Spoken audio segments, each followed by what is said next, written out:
अस्सलाम वालेकुम। आज मैं आप लोग के साथ शेयर करने वाली हूँ बनाना एंड चॉकलेट केक की रेसिपी। बहुत ही ज़बरदस्त, बहुत ही टेस्टी ये रेसिपी है और आप लोग स्टेप बाय स्टेप इंस्ट्रक्शंस को फॉलो करेंगे तो आप भी बिल्कुल सॉफ्ट केक बना सकते हैं। तो बहुत ही इजी रेसिपी है। आइए इसको बनाना शुरू करते हैं। सबसे पहले हमें दो इंग्रेडिएंट्स तैयार करने हैं, एक ड्राई इंग्रेडिएंट्स बनाने हैं और हमें एक वेट। तो हम ड्राई इंग्रेडिएंट्स प्रिपेयर करके रख लेते हैं। तो इसके लिए हमने 1 कप मैदा लिया है। इसको अच्छे से छाने बगैर कभी यूज़ नहीं कीजिएगा वरना केक बिल्कुल अच्छा नहीं बनता। मैं हाफ हाफ करके छान रही हूँ।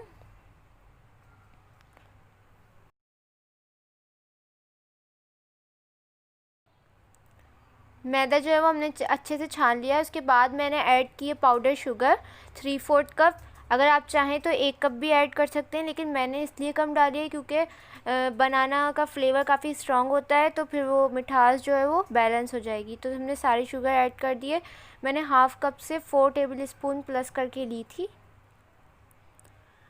इसको भी अच्छे से छान लें और पाउडर शुगर ऐड करें। अगर पाउडर शुगर नहीं है तो आप लोग ग्राइंडर के अंदर रेगुलर चीनी जो है उसको भी ग्राइंड करके यूज़ कर सकते हैं। उसके बाद हमने 1/3 कप कोको पाउडर ऐड किया है। अगर आप लोगों को ज़्यादा पसंद है तो ज़्यादा भी ऐड कर सकते हैं, कम पसंद है तो कम ऐड कर लें। इसको भी अच्छे से छान लेंगे।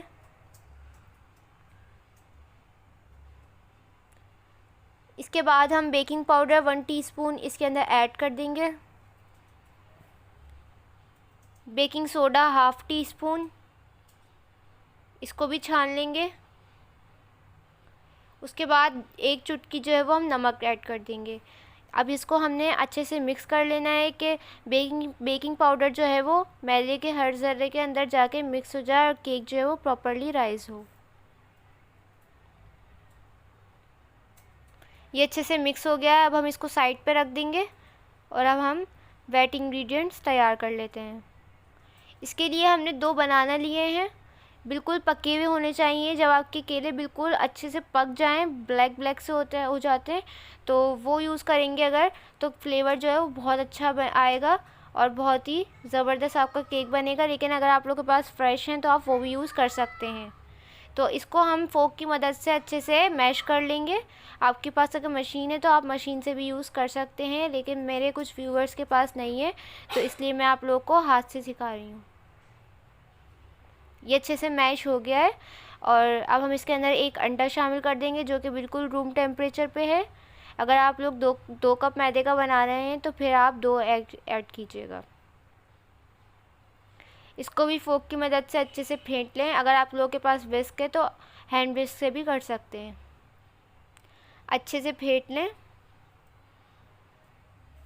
उसके बाद हम इसके अंदर ऐड कर देंगे 1/2 कप ऑयल।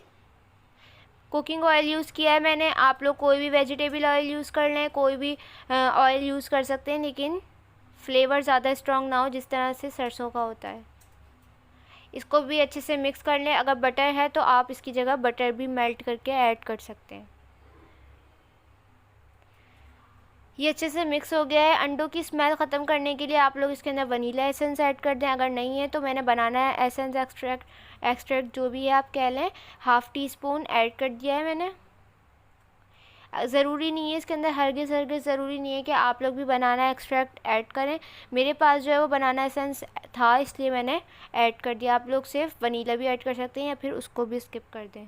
इसके बाद हम जो ड्राई इंग्रेडिएंट्स तैयार किए थे वो हम 3 हिस्सों में ऐड करेंगे। पहला हिस्सा डाल के अच्छे से मिक्स करें। दूसरा हिस्सा डालने के बाद मैंने इसके साथ 1/2 कप जो है मैंने इसके साथ दूध लिया हुआ है जिसको हम आधा ऐड करेंगे और इसको अच्छे से मिक्स कर लेंगे। 3 हिस्सों में करने से मिक्सिंग जो है वो बहुत इजीली हो जाती है। बाकी का बचा हुआ मिक्सचर ऐड कर देंगे और बाकी का बचा हुआ दूध भी हम ऐड कर देंगे और एक अच्छा सा स्मूथ सा बैटर बना लेंगे जिसमें कि गुठलियाँ ना हो। अगर आपका बैटर काफ़ी थिक है तो आप इसके अंदर और भी मिल्क ऐड कर सकती हैं।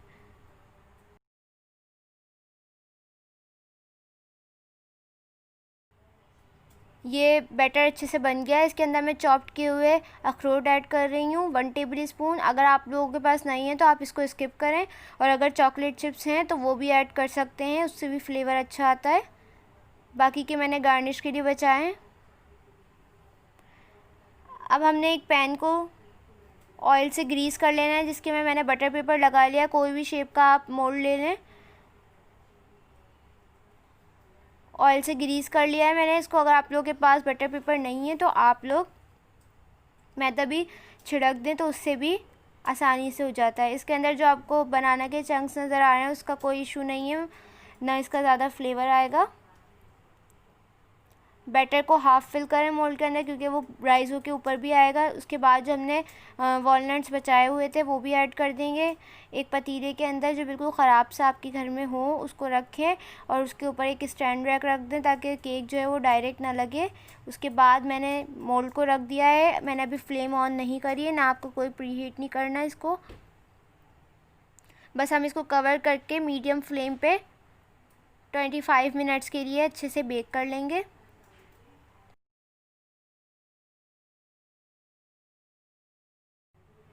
25 मिनट्स जो है वो हो गए, हम चेक कर लेते हैं। माशाल्लाह माशाल्लाह हमारा केक जो है वो बहुत ही ज़्यादा राइज़ हुआ है और आप देख सकते हैं कितना अच्छे से ये पक गया है। हम अब एक नाइफ़ की मदद से चेक करेंगे, या कोई भी टूथपिक ले लें, इसको डालें अंदर और चेक करें। अगर बैटर आ रहा है तो यानी और पकाना है। अगर मेरी तरह क्लीन आ रहा है तो इसका मतलब है केक रेडी है।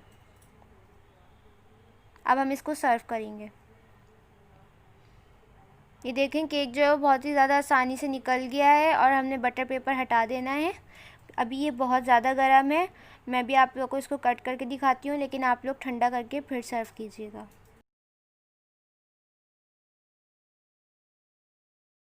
ये आप देख सकते हैं केक बहुत ही ज़्यादा सॉफ्ट और मॉइस्ट बना है। इसको मैं काट के दिखा रही हूँ। आप लोगों को अंदाज़ा हो रहा होगा, जब आप बनाएंगे तो आपको पता चलेगा ये खाने में कितना ज़्यादा टेस्टी है।